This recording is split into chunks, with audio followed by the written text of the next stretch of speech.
আসসালামু আলাইকুম রহমতুল্লাহি ওয়া বারাকাতু। সম্মানিত দর্শক শ্রোতা, আজকের ভিডিওর মধ্যে আমরা বদ নজর থেকে কিভাবে বাঁচবো, আমরা সেই দোয়া শিখবো, সেই আমল শিখবো।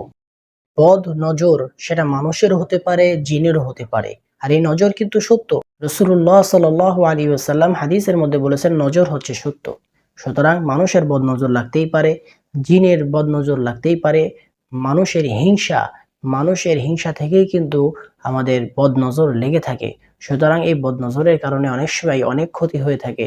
অনেকে অসুস্থ হয়ে যায়, অনেকের আয় রোজগারের মধ্যে বরকত কমে যায়, অনেকের অনেক ধরনের ক্ষতি হয়ে থাকে।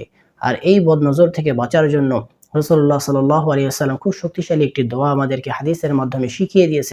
সেই দোয়াটি হচ্ছে আউযু বিকালিমাতিল্লাহি তাম্মা মিন শাররি মা খালাক।